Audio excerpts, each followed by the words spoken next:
नमस्कार विद्यार्थी मित्रांनो, महाज्योतीच्या महाडिजिटल प्लॅटफॉर्मवरती मी आपला मित्र मार्गदर्शक सर्वांचे सहर्ष स्वागत करतो.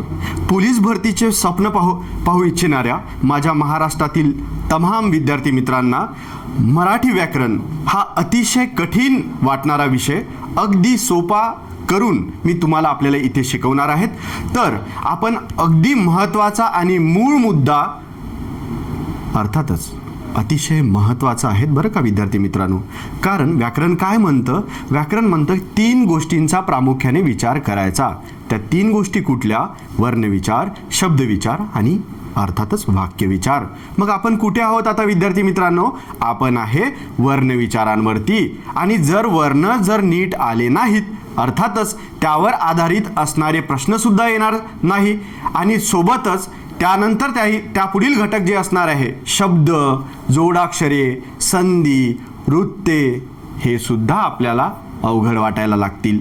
म्हणून पायाभूत संकल्पना आणि अर्थातच वर्णविचार याला सखोल अभ्यासण्यासाठी आणि यावरचे प्रश्न तुम्हाला सोडवता यावे म्हणून माझं हे लेक्चर पूर्णपणे आणि शेवटपर्यंत ऐका. 100% तुम्हाला गवसणार आणि 100% तुम्हाला परीक्षेत यावरती प्रश्न सुद्धा दिसणार आणि मी तुम्हाला वचन देतो की तुम्हाला नक्की सोडवता येणार आहे. चला तर आपण सुरुवात करूया. तर विद्यार्थी मित्रांनो, आपण कुठे होतो? तर आपण स्वरांचे प्रकार बघितले.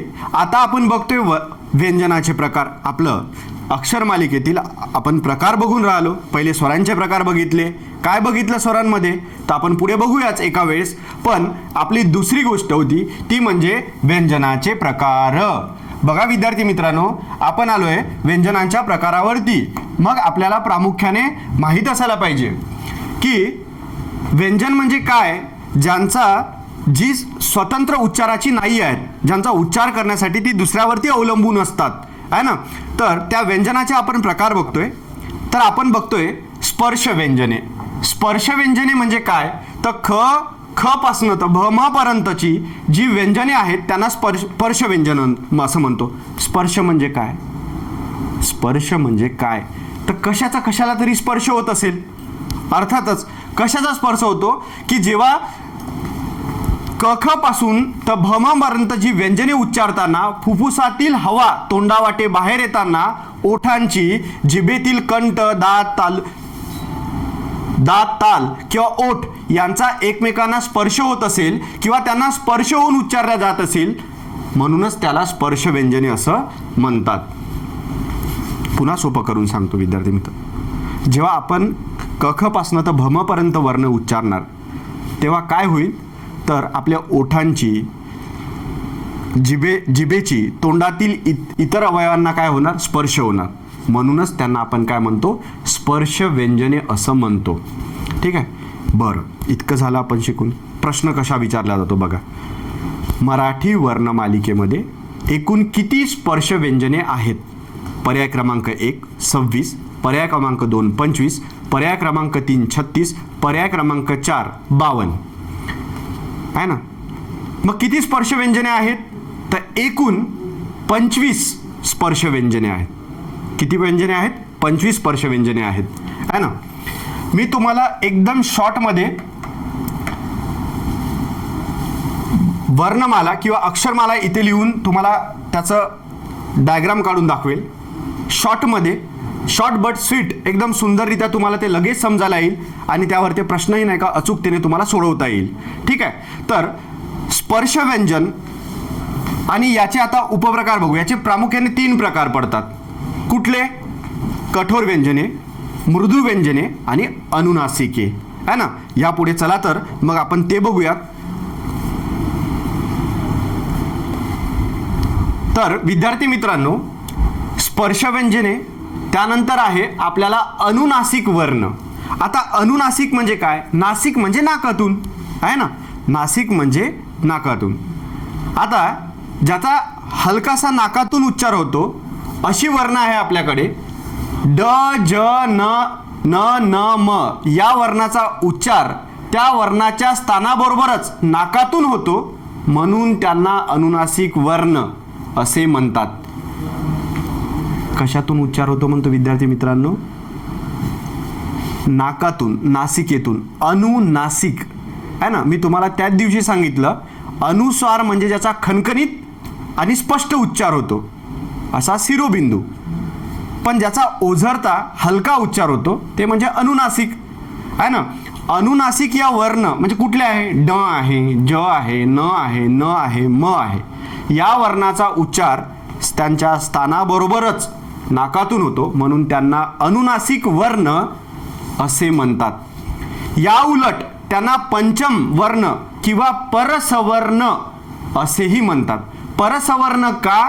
कारण त्यांचा नाकातून थोडा हलका उच्चार होतो, म्हणून त्यांना परसवर्ण असेही म्हणतात. कुठे आहेत हे? हे आपल्याला माहित आहे की 5 कचाट्यात पडला, हे जे मी सांगितलं, तर त्याच्या शेवटी जे आहे ड, त्र, न, म, न हे जे आहेत ते पंचम आहेत आहे ना.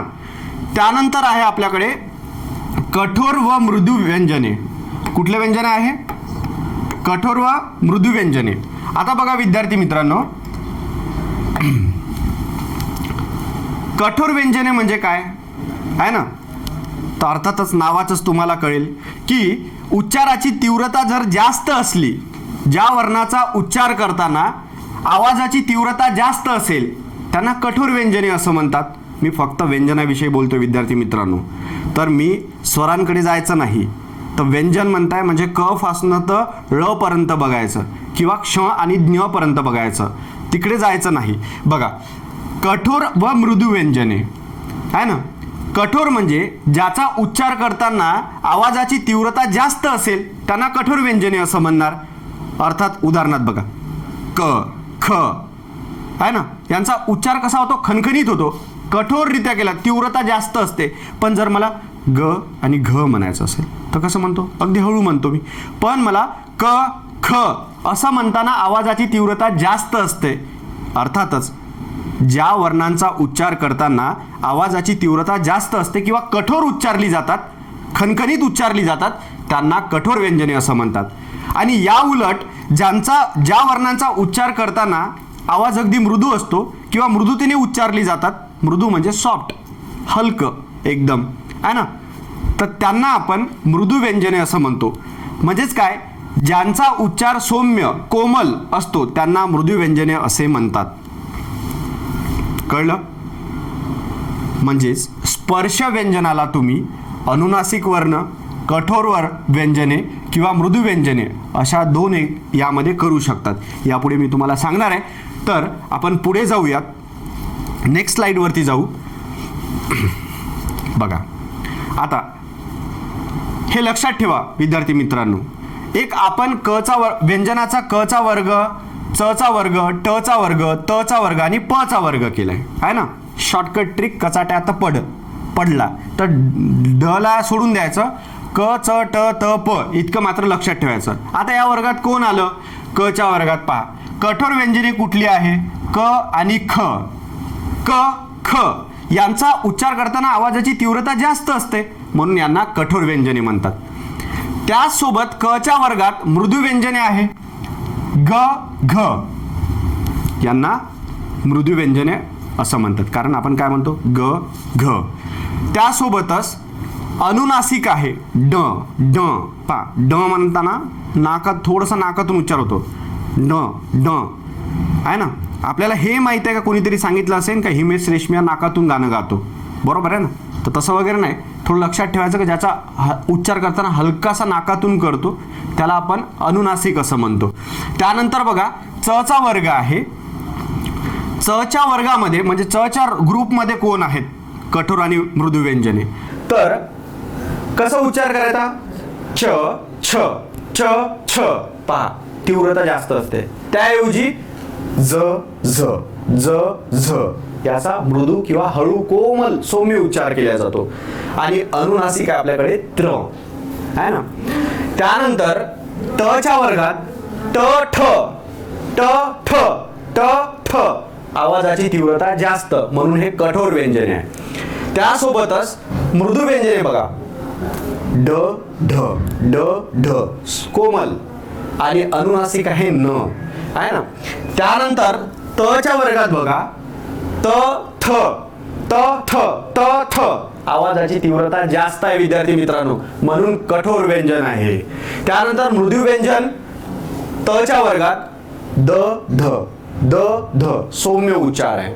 आणि का बरं असं म्हणतोय, याचा उच्चार असाच करायचा, नाहीतर याला द ध आणि याला त थ असं नाही म्हणायचं. तर हे त थ द ध आणि हे अनुनासिक आहे न न.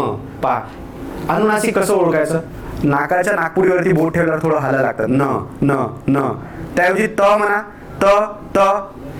बघा हे हालत आहे का, न न असं म्हटल्यावरती या नाकपुड्यावरती थोडं कंपन येतं, न.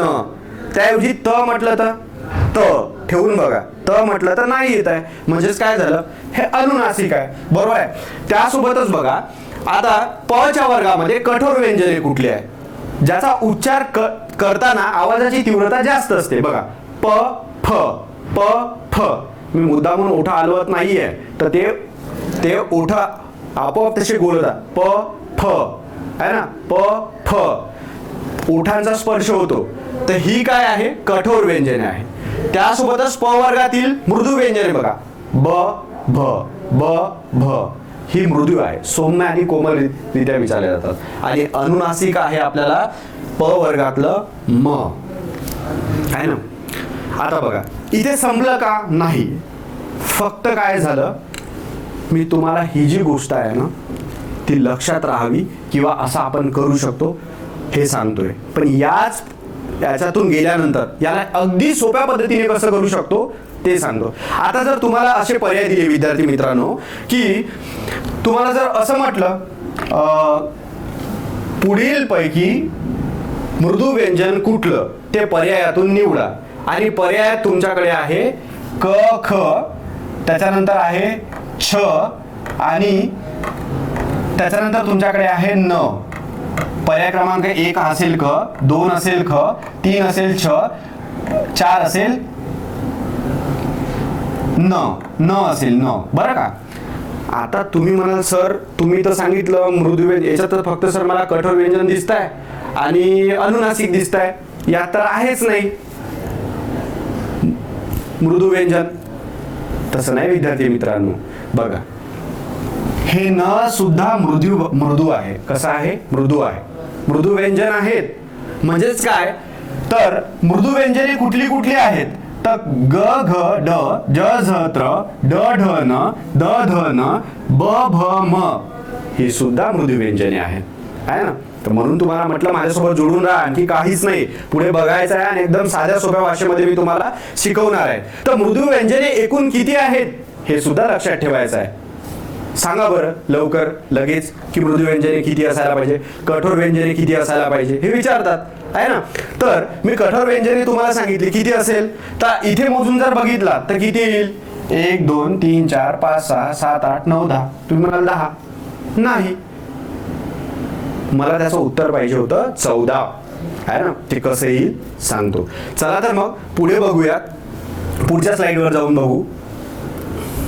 बघा विद्यार्थी मित्रांनो, त्यानंतरचा प्रकार आहे आपला अर्धस्वर. आता नावावरच कळेल तुम्हाला, इथे जर ते म्हणत असेल अर्धस्वर, काय म्हणणार, अर्धस्वर. बरोबर आहे, अर्धस्वर. आता नावावर कळते अर्धस्वर म्हणजे काय असेल, ज्यांचा उच्चार नाही का अर्धस्वरासारखा असेल किंवा जी अर्धस्वरासारखी वाटत असेल त्यांना काय म्हणणार, अर्धस्वर. पहा कोण आहे तसं व्यंजनामधलं, बरं का. व्यंजनामधलं असे काही वर्ण आहेत जे स्वरांसारखे वाटतात किंवा त्यांचा उच्चार स्वरांसारखा वाटतो, म्हणूनच त्यांना त्या व्यंजनांना अर्धस्वर असं म्हटलं. कुठली आहे बघा, य र ल व. परत रिपीट करतो, य र ल व यांची उच्चार स्थाने ही इ उ रु लु या स्वरांच्या उच्चार स्थानासारखीच आहेत आणि संधी होताना या स्वरांच्या जागी वरील व्यंजने किंवा व्यंजनाच्या जागी हे स्वर येतात, म्हणून त्यांना अर्धस्वर असं म्हटलं जाते. काय म्हटलं जाते, अर्धस्वर. बघा आलं ना संधी. आता हा शब्द आला संधी, वर्णात संधी आली, आहे ना. म्हणजेच काय, तर हे सुद्धा तितकंच महत्वाचं आहे पुढे संधी शिकण्यासाठी. आता बघा य र ल व पहा इ उ रु लू याच्यासारखा अर्ध उच्चार स्थानासारखा उच्चार येतोय म्हणून यांना अर्धस्वर असं म्हटलं आहे. काय म्हटलं आहे? अर्धस्वर. मग पुन्हा प्रश्न विचारला की मराठी वर्णमालेत अर्धस्वर किती किंवा अर्धस्वर असणारी व्यंजने पुढीलपैकी किती आहेत किंवा पुढीलपैकी अर्धस्वर असणारं व्यंजन कुठलं, पर्यायातून निवडा. असे तुम्ही 10 प्रश्न बनवू शकता आहे ना. तर बघा कसं होतं, आता ई अधिक अ काय बनताय, या ईच्या जागेवर य अधिक अ आला आणि त्याच्यापासनं संधी होते अति अधिक अंत म्हणजे अत्यंत नावाचा शब्द तयार झाला. कुठला शब्द झाला? अत्यंत. अत्यंत हा संधी, संधी म्हणजे साधणे किंवा जोडणे होय आहे ना.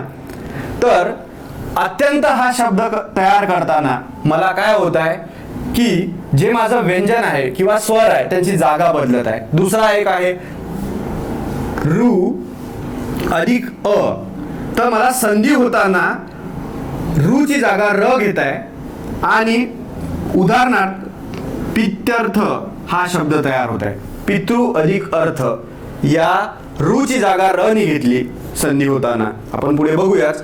लू अधिक अ या लू ची जागा ल घेत आहे म्हणून ल अधिक आकृती, लाकृती किंवा लू आकृती आहे ना.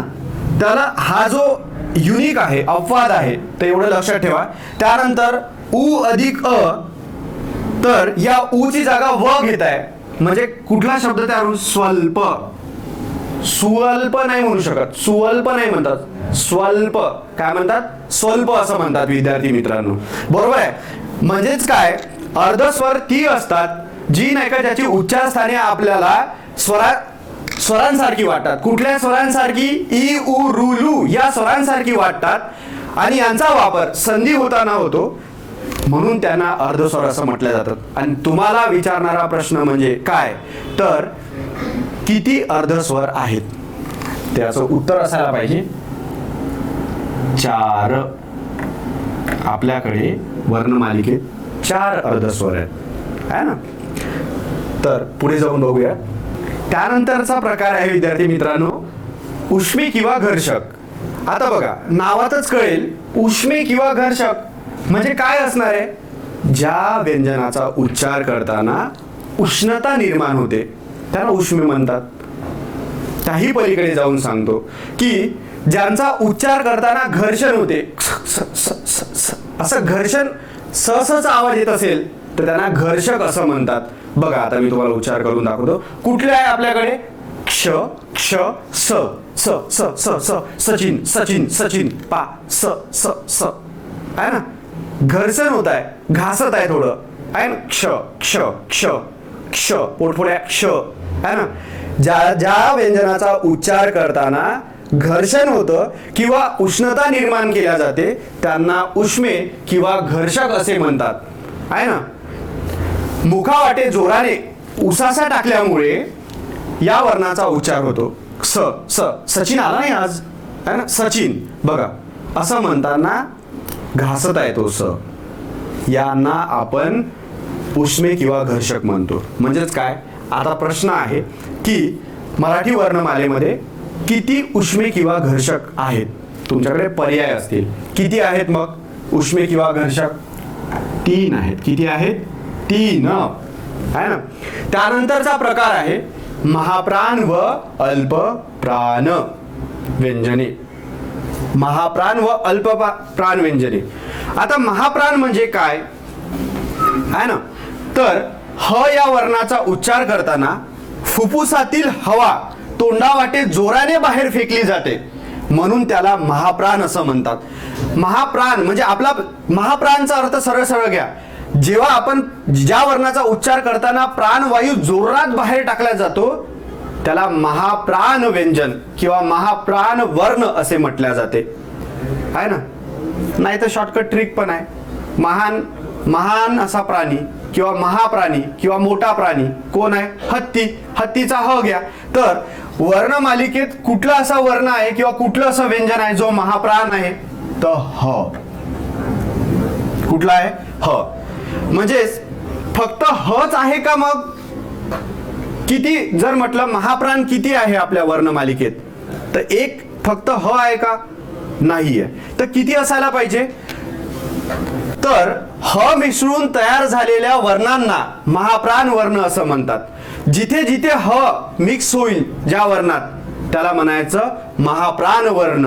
म्हणजे त्यांचा उच्चार करताना प्राणवायू जोरात फेकला जाईल, आहे ना, त्यांना महाप्राण वर्ण असं म्हणतात. आणि उरलेल्या वर्णांना आपण अल्पप्राण म्हणतो, म्हणजे जास्त प्राणवायू लागत नाही त्यांचा उच्चार करताना, है ना. तर अशी महाप्राण आपल्याकडे किती आहेत? किती आहेत विद्यार्थी मित्रांनो महाप्राण? महाप्राण वर्ण किंवा व्यंजने किती आहेत आपल्याकडे? तर महाप्राण आपल्याकडे आहेत 14. आणि अल्पप्राण किती आहेत व्यंजने? ती आहे 20. किती आहेत? 20.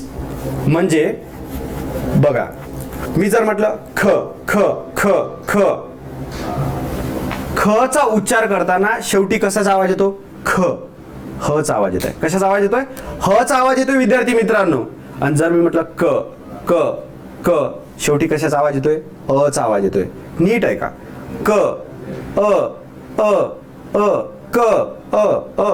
आणि जर म्हटलं ख ख ख ख खो, है ना, ह ह. म्हणजेच काय? ह मिसळून तयार झालेल्या वर्णांना सुद्धा महाप्राण वर्ण असं म्हणतात. आणि ज्याच्यामध्ये ह मिक्स करावा लागत नाही किंवा ह मिक्स नसतो त्यांना अल्पप्राण म्हणतात. मग आपल्या वर्णमालिकेमध्ये 14 महाप्राण आहेत आणि अल्पप्राण 20 आहेत. त्याही पलीकडे जाऊन सांगतो. जर मला असं म्हणायचं असेल ख, तर काय करायचं? इंग्रजीतला फक्त नाही का यच आहे. ख कसं लिहितो? एच, म्हणजे के एच. ज्याच्यामध्ये एस टाकतो त्याला असं उच्चार करतो ख ख ख ख, आहे ना.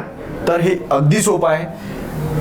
महाप्राण व अल्पप्राण व्यंजने मराठी वर्णमालिकेमध्ये 14 महाप्राण आहेत, तर 20 अल्पप्राण व्यंजने आहेत. लक्षात राहील विद्यार्थी मित्रांनो. तर कुठलीही तुम्ही दोन पैकी कुठलीही गोष्ट लक्षात ठेवू शकता.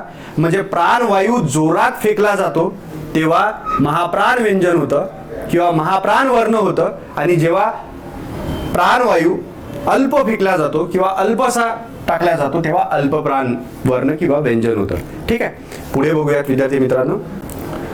बघा विद्यार्थी मित्रांनो, आपल्याकडे महाप्राण आणि अल्पप्राण आहेत, है ना. तर पहिले क च्या वर्गात बघा. क च्या वर्गामध्ये क क म्हणताना क कसा तयार झालो? क हा अ मिक्स आहे. याच्यामध्ये काय आहे दडला?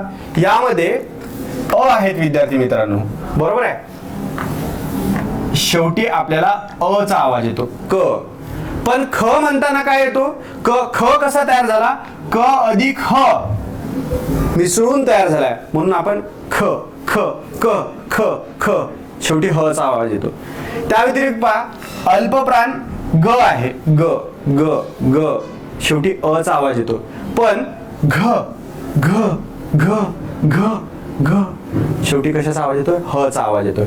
म्हणून घ हे महाप्राण आहे. च बघा. च च्या वर्गामध्ये च च च च, कशाचा उच्चार येतो? अ चा. च च. पण त्याऐवजी छ छ छ छ छ छ म्हणा. कशाचा उच्चार होतो? च अधिक ह मिळून छ बनलाय. छ छम छम छम छ ह. म्हणजे छ हा कुठला वर्ण आहे? महाप्राण वर्ण आहे. त्यानंतर ज ज ज ज ज, है ना, अ चा उच्चार होते. म्हणजेच काय? अल्पप्राण आहे. आणि त्याऐवजी झ झ झ ज अधिक ह मिक्स होऊन झ बनला. झ झबला झबला, ह चा उच्चार होतोय. म्हणजेच झ हा महाप्राण वर्ण आहे. आणि विचारतात प्रश्न कसे बनतात याच्यानंतर सांगेल विद्यार्थी मित्रांनो, बारकाईने लक्ष ठेवा, है ना. त्यानंतर ट च्या वर्गात बघा.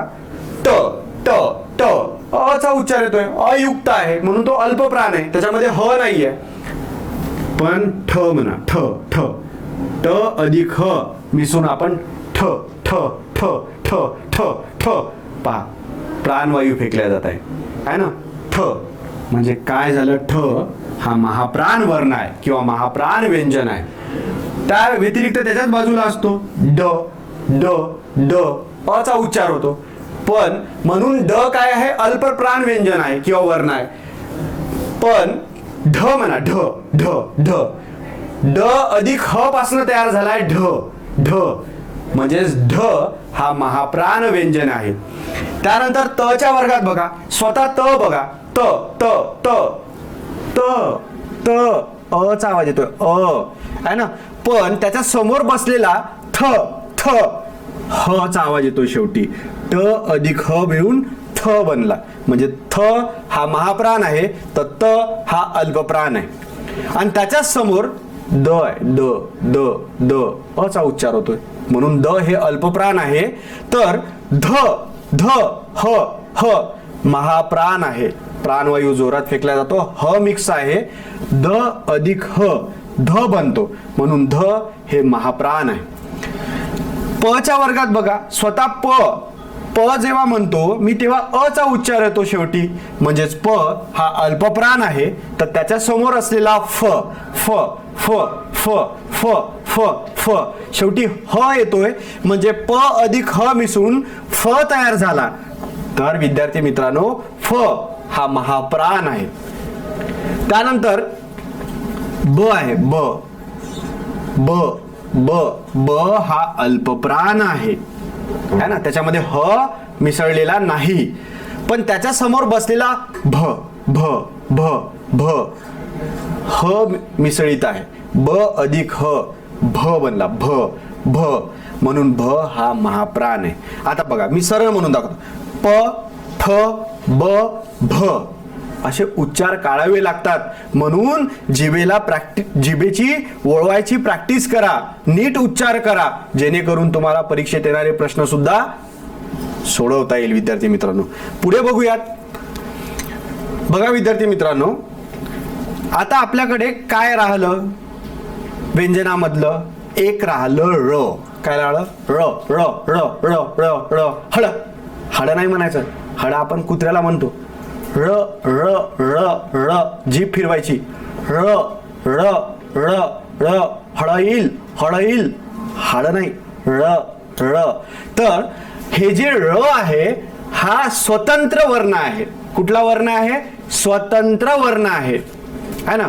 वर्ण मालिकेतील स्वतंत्र वर्ण पुढीलपैकी कुठला, किंवा र हा कुठला वर्ण आहे, एक स्वतंत्र वर्ण आहे. कुठला वर्ण आहे, स्वतंत्र वर्ण, म्हणजे त्याचा उच्चार स्वतंत्रपणे होतो. त्याच्यासारखा उच्चार नाही होत कोणाचा. र र र र पहा, र हा एकटा एकमेव आहे स्वतंत्र उच्चार होणारा आहे ना. तर पण त्याही उलट मोठ्या परीक्षेला किंवा याच्याही पुढे जाऊन याची तुम्हाला अद्ययावत माहिती सांगतो. र हा वर्ण कुठल्या भाषा गटातून आलाय, मी तुम्हाला आधीच असं तुम्हाला पहिल्या लेक्चरमध्ये सांगितलं. मी असं भारताचं तुम्हाला छोटीशी अशी नकाशा काढला आणि मी तुम्हाला सांगितलं भारतामधील भाषेचं दोन भागात वर्गीकरण करण्यात आलंय. एक म्हणजे द्रविडियन भाषा आणि दुसऱ्या म्हणजे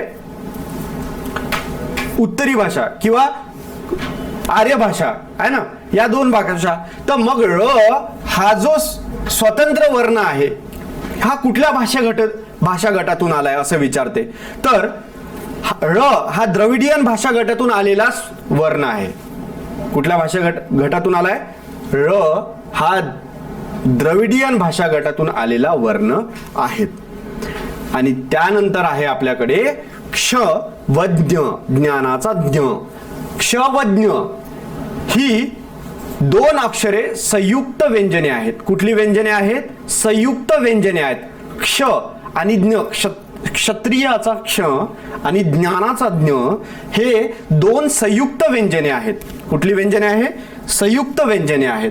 म्हणजे बघा, संयुक्त व्यंजने म्हणजे काय, व्यंजनापासून तयार झालेली असेल. बघा, क्ष हा कसा तयार झालाय, हा क अधिक श अधिक अ, म्हणजे स्वर, एक स्वर आहे, स्वर मिश्रित आहे म्हणून तर त्याला दुमडून नाही लिहिलं ना. तर क क्ष आणि अ पासनं क्ष तयार झाला. म्हणजे दोन व्यंजनापासनं आणि त्याच्यात जेव्हा अ मिक्स होतो तेव्हा क्ष तयार झालाय, म्हणून याला संयुक्त व्यंजन असं म्हटलं. तसा ज्ञ आहे. ज्ञ तुम्हाला टाईप जरी करायचं असेल ज्ञ तर द आणि न असं टाईप करा, म्हणजे तुम्हाला ज्ञ लिहिता येईल तिथे. बरेच लोकांना मराठी टाईप करताना ज्ञ कसा लिहावा हे अडचण असतं, तर त्यांना हेच माहित नसतं द अधिक न अधिक य असं टाईप केलं की ज्ञ येईल, ज्ञानाचा आहे ना. म्हणजे क्ष आणि ज्ञ हे सुद्धा आपले काय आहेत, व्यंजन आहेत. आणि 2009 पासनं शासनाने मराठी वर्णमालिकेमध्ये यांना टाकण्यात आलेलं आहे. मग त्याच प्रश्नावर मी परत जातो आणि तुम्हाला विचारतो विद्यार्थी मित्रांनो की आधुनिक मराठी वर्णमालिकेमध्ये किंवा अक्षर मालिकेमध्ये एकूण किती वर्ण आहेत. बघा विद्यार्थी मित्रांनो, आपण जी गोष्ट सरळ सरळ शिकली तर त्याला अगदी सोपी आणि आपली अक्षर मालिका किंवा वर्णमालिका लिहून त्याला अगदी सोप्या पद्धतीने शिकू शकतो. कसं काय विद्यार्थी मित्रांनो, पहा तुम्हाला विचारणारे प्रश्न कसे येतील.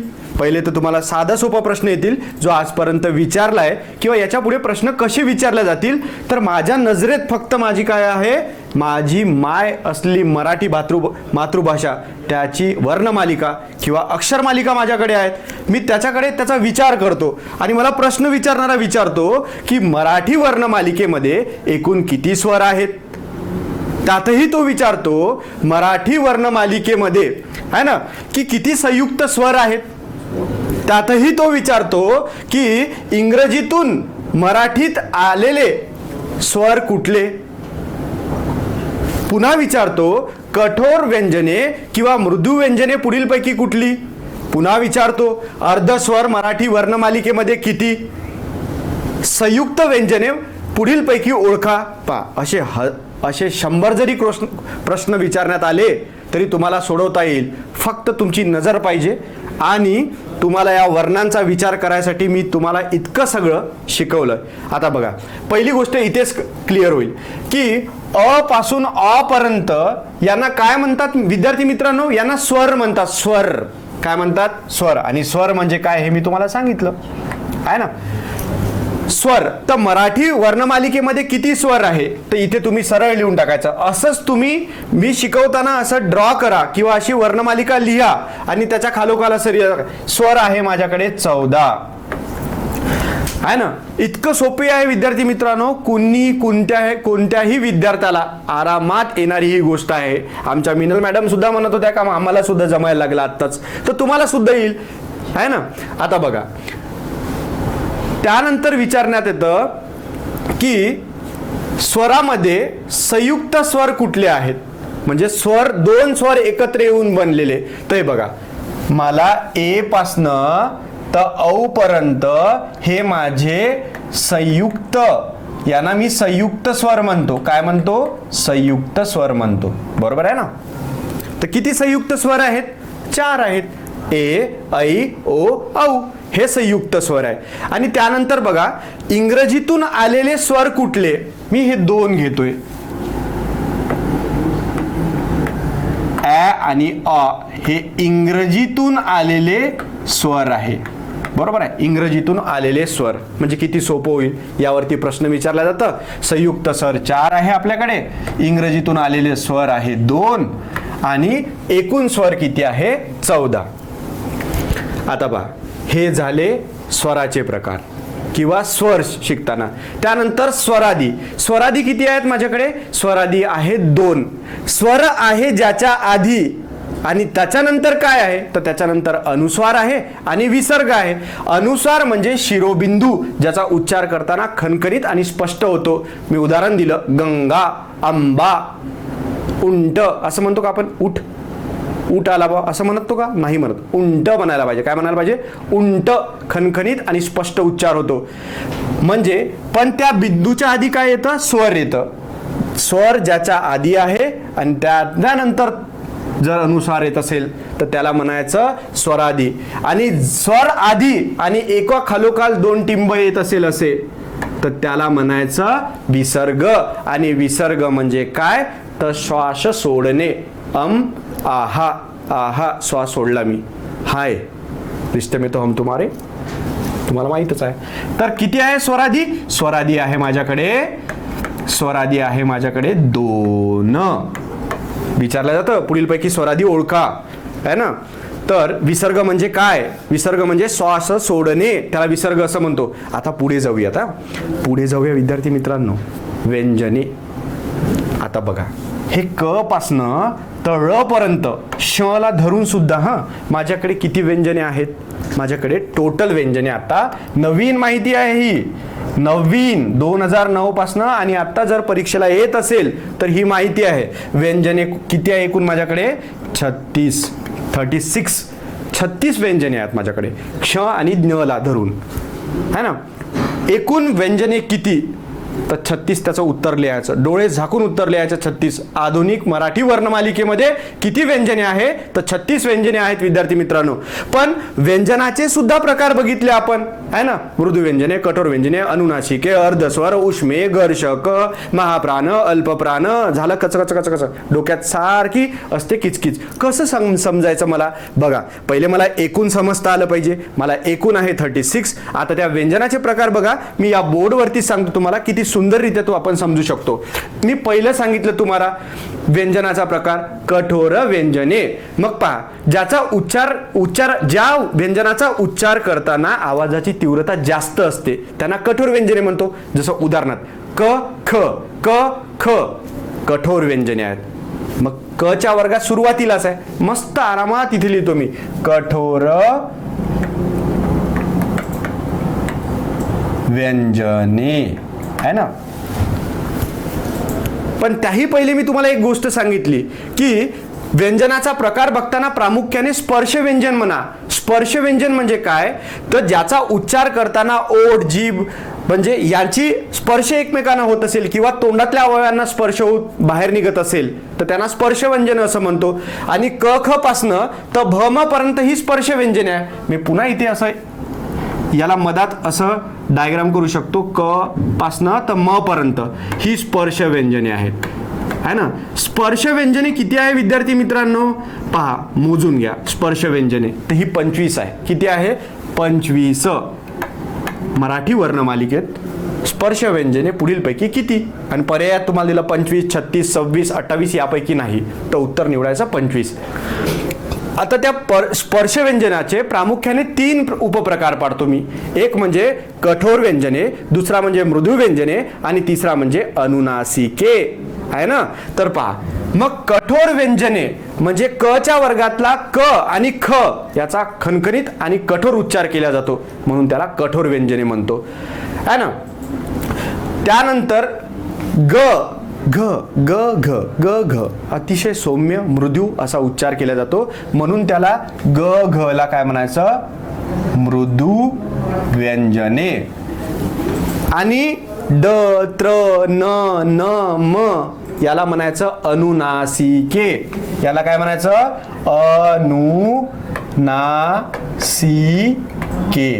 याला म्हणायचं अनुनासिक. नासिकेचा अर्थ होतो नाक, ज्याचा उच्चार करताना थोडासा नाकातून, मी तुम्हाला सांगितलं ड ड ड, नाकपुडी बघा थोडी व्हायब्रेट होते, कंपन होते, ड न म. पण प म्हणा बरं, प प नाकपुडी हलतं का? नाही. असाच तयारी करायची. आता सरळ आहे, मराठी वर्णमालिकेमध्ये अनुनासिके किती म्हटलं तर याचं उत्तर कोणी सांगू शकते? 5 आहेत. 5 बघा, 1 2 3 4 5. म्हणून विद्यार्थी मित्रांनो यांना पंचम असं सुद्धा म्हणतात. किती सुंदर नाव आहे, पंचम, आहे ना. पण असं विचारत नाही, कारण पंचम म्हटल्यावर डायरेक्ट लक्षात येतं की 5 आहेत बुवा. अनुनासिके किती आहे तर 5 असायला पाहिजे. त्याचं उत्तर किती आहे? अनुनासिके 5. मी सगळ्या प्रश्नाची उत्तर येईल असं सांगतोय तुम्हाला. फक्त मी वर्णमालिकेचा विचार करताय, नुसतं विचार नाही करताय, त्याचं आकलन करताय. म्हणजे माझ्या 5वा जो घटक आहे शिकायसाठी मला कामाचा, त्याला उपयोगात घेऊन येतोय. आतापर्यंत बंद होता. महाज्योतीच्या तज्ज्ञ टीम सोबत नाही का जुळा, तुमचे सारे जे इंद्रिय आहे ना ते काम करायला लागतील. आणि त्यातही आपली मातृभाषा. बघा, अनुनासिके आहे आपल्याकडे 5. आता प्रश्न आहे माझा, म्हणजे एका सेकंदात उत्तर सांगा, कठोर व्यंजने किंवा मृदू व्यंजने किती? एका सेकंदाचा वेळ घ्या आणि सांगा. सर काही नाही, 1 2 3 4 5 6 7 8 9 10. 10 आहेत का? नाही आहेत. मृदुव्यंजने किती सर? 1 2 3 4 5 6 7 8 9 10. 10 आहे का? नाही आहे. कठोर व्यंजने ही एकूण 13 आहे आणि प्रश्न इथंच विचारते विद्यार्थी मित्रांनो. किती आहे एकूण कठोर व्यंजने? 13 आहे. तर 13 कशी? 13 कशी? तर बघा, क्ष शहामृगाचा, क्ष षटकोनाचा आणि सचिनचा स हे सुद्धा याचा उच्चार करताना क्ष शहामृग, शहामृग षटकोन कठोर उच्चार होतो. सचिन, सचिन स कठोररित्या बाहेर काढला जातो. म्हणून काय करायचं? एकदम सोपं. इथे एक बॉक्स काढायचा छोटासा मस्त छान, त्याच्यामध्ये क्ष लिहायचा, त्याच्यानंतर षटकोनाचा क्ष लिहायचा आणि इथे सचिनचा स लिहायचा. आता मोजा किती झाले? 1 2 3 4 5 6 7 8 9 10 11 12 13.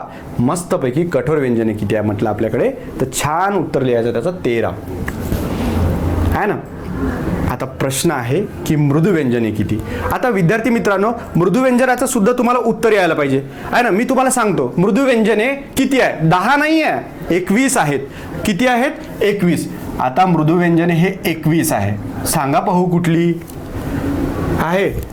तुम्ही म्हणाल सर ग घ च झ ड ढ द ध ब भ हे झाले 10 आणि त्याही पलीकडे सांगतो तुम्हाला ही मृदुव्यंजने आहेत 10. यासोबतच अनुनासिकी सुद्धा मृदुव्यंजने येतात. त्यांचा सुद्धा उच्चार नाही का सौम्य आणि कोमल होतो. जसं ड त्र न न म. म्हणजे 10 हे किती झाले? 10 5 15 झाले आहे ना. मग बाकीचे कुठे आहे विद्यार्थी मित्रांनो? तर य र ल व ही सुद्धा काय आहे? मृदुव्यंजने आहे. य र माझ्या मागून म्हणायचं य र ल व ही सुद्धा काय आहे? मृदुव्यंजन आहे. म्हणजे किती झाले? 15 16 17 18 19. आता आपल्याला पाहिजे 2. मग कुठली असणार आहे मृदुव्यंजने? कोण राहिलं? ह आणि ळ. ह आणि ळ ही सुद्धा मृदुव्यंजने आहे. टोटल झाले 21. मग मृदुव्यंजने मराठी वर्णमालिके असेच्या असे प्रश्न आलेले आहे आणि असेच्या असे प्रश्न येऊ शकतात. आणि कितीही फिरून आले, पुन्हा प्रश्न विचारला का पुढीलपैकी मृदुव्यंजन कुठलं आहे ते निवडा, याच्यातलं एक व्यंजन टाकते. सर आम्हाला हे 52 लक्षात नाही राहत, तर याच्यात एक कसा शोधू? तर असा अभ्यास केलास एका झटक्यात वन स्टॉप वन सोल्युशन मिळेल तुम्हाला की नेमकं उत्तर कुठलं निवडायचं.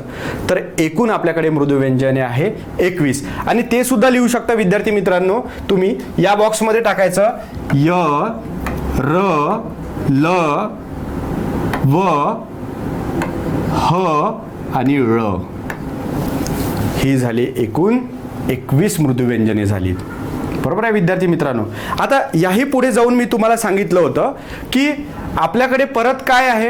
अर्धस्वर आहेत. अर्धस्वर ज्यांचा उच्चार इ रु लू अ इ रु लू यांच्यासारखा येतो, अशी अर्धस्वर यापुढे सांगितलं होतं. तर मग अर्धस्वर कोणतं आहे बघा? य र ल व. मग मी इथे बॉक्स टाकला आणि इथे लिहिलं अर्धस्वर. अर्धस्वर किती आहे माझ्याकडे? 4 आहेत. अर्धस्वर किती आहेत? 4 अर्धस्वर आहे माझ्याकडे आहे ना. त्यानंतर दुसरा प्रकार होता व्यंजनाचा की उष्मे किंवा घर्षक किती आहेत? उष्मे आणि घर्षक बघा इथे पण बॉक्स काढतो. क्ष क्ष क्ष स शहामृगाचा श, षटकोनाचा श आणि सचिनचा स यांना आपण उष्मे किंवा घर्षक म्हणतो. हे किती आहेत माझ्याकडे? 3. सरळ सरळ लिहायचे ते 3. उष्मे किंवा घर्षक किती आहे? 3. आता मला सांगा महाप्राण व्यंजन पुढीलपैकी कुठलं? एक लक्षात राहते, हा ह काय आहे? महाप्राण आहे. ज्याचा उच्चार करताना प्राणवायू जोरात बाहेर फेकल्या जातं आहे ना. मग महाप्राण, महाप्राण फक्त महाप्राण किती आहे आपल्याकडे? एकूण 14 आहे ना. कुठली 14 घ्यायला पाहिजे? तर कुठली घ्यायला पाहिजे? महाप्राण ख. ख तर असणार आहे. ख पा क म्हटलं ना उच्चार येतो का? नाही. ख घ च झ ठ ठ थ ध प फ पुन्हा कुठली यायला पाहिजे तर श क्ष स श स क्ष ह यांना पकडून आपल्याकडे महाप्राण 14 आहे आणि बाकीचे उरलेली ज्यामध्ये ह मिसळत नाही ती आहे अल्पप्राण. मग याच्या खालीच लिहितो विद्यार्थी मित्रांनो मी अल्पप्राण है ना. अल्पप्राण आहे माझ्याकडे 20 त्याला सोडून बरं का. महाप्राण आहे 14 आणि अल्पप्राण 20 आहे. मग कुठली कुठली असेल पहा. अल्पप्राण कुठली आहे सांगतो. ग क ग च ज ट ड त द प ब ही काय आहे अल्पप्राण आहे. त्यासोबतच य र ल व आणि अनुनासिक य र ल व आणि अनुनासिक ही अशी टोटल य र ल व कोणाकोणाला पकडून या क ग आणि क ग यांना पकडून य र ल व त्याच्यानंतर ह हे काय आहे अल्पप्राण आहेत. हळ बरोबर आहे. हळ सुद्धा अल्पप्राण मध्ये येतात आणि हे अनुनासिक.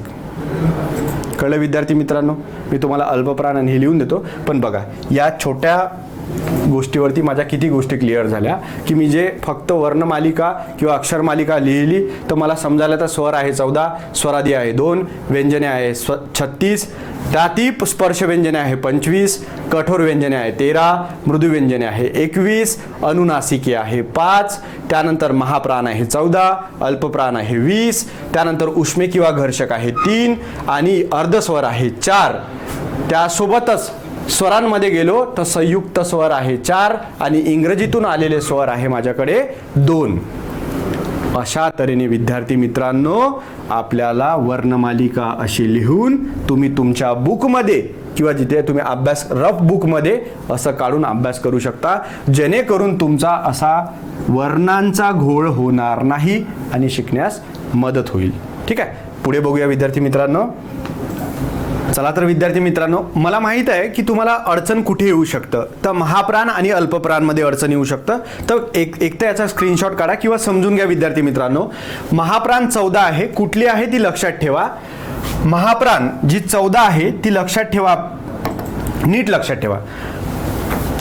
ख ग छ झ ट ढ त ध फ ब भ त्यासोबतच क्ष क्ष स आणि ह ही महाप्राण आहेत. नीट लिहून ठेवा कुठेतरी. मराठी वर्णमालिकेमध्ये एकूण महाप्राण किती याचं उत्तर आहे 14 आणि त्यातही तुम्हाला स्पष्ट दिसणारा ह आहे. पण जर ह मिसळून तयार झालेला वर्ण असेल नीट लक्षात द्या. ह मिसळून तयार झालेला वर्ण असेल तर त्यांना आपण महाप्राण असं म्हणतो. महाप्राण वर्ण असं म्हणतो. ठीक आहे. त्यानंतर बघा जर ह मिसळून नसेल आणि दुसरे स्वर असेल मिसळीत है ना तर तुम्हाला मी सांगितलं बघा महाप्राण कसा हा ख कसा तयार झालाय विद्यार्थी मित्रांनो. क अधिक ह म्हणजे ख है ना म्हणजे याच्यात ह आहे. पण मी जर म्हटलं हा क कसा तयार झालाय तर याच्यामध्ये कशाचा आवाज येतोय तुम्हाला शेवटी अ चा आवाज येतोय है ना. म्हणजे कसा तयार झाला क अधिक अ म्हणजे त्याला म्हणतो आपण स्पष्ट क. आता बघा ज्याच्यामध्ये ह मिसळून तयार झालेला नसेल तो वर्ण म्हणजे अल्पप्राण आणि अल्पप्राण आपल्याकडे आहे 20. बघा कुठले कुठले आहे क ग च शेवटी आवाज अ चा येतोय. ज ट ड त द प ब य र ल व आणि अनुनासिके 5 अनुनासिके आहे आणि एक स्वतंत्र वर्ण र र र र र र हा र सुद्धा अल्पप्राण मध्ये येतो. आणि कसं होतं प्रश्न इथे विचारला जातो पुढील पैकी अल्पप्राण असलेला वर्ण निवडा किंवा पर्यायामधून अल्पप्राण असलेला वर्ण निवडा. मग तुमच्याकडे पर्याय दिले जातात. पर्यायामध्ये एक वर्ण फक्त ळ टाकतात, बाकीचे थ घ छ असं असेल तर ळ निवडायचं. ळ सुद्धा अल्पप्राण आहे. आणि याचा स्क्रीनशॉट काढा विद्यार्थी मित्रांनो. इथे आपली वर्णमालिका चा जो नेक्स्ट भाग आहे तो संपतोय आहे ना. म्हणजेच काय, आता आपले वर्णमालिका त्याच्यामध्ये स्वर, व्यंजन, स्वरादी आणि व्यंजनाचे प्रकार बघितले आपण. आता याच्यानंतर थोडं समोर जाऊ आणि उच्चार स्थानानुसार वर्णमालिकेचे प्रकार बघू. ते सुद्धा खूप महत्त्वाचे आहे. आणि तिथे त्यानंतर आपली वर्णमालिका, वर्णविचार हा घटक पूर्णपणे संपतो. पण तत्पूर्वी इतकं मात्र लक्षात ठेवा, आतापर्यंत लेक्चर पूर्ण ऐकलात त्यासाठी धन्यवाद. घरी राहा, सुरक्षित राहा आणि महाज्योतीसोबत अभ्यास करत राहा. धन्यवाद. शुभरात्री. शबा खैर.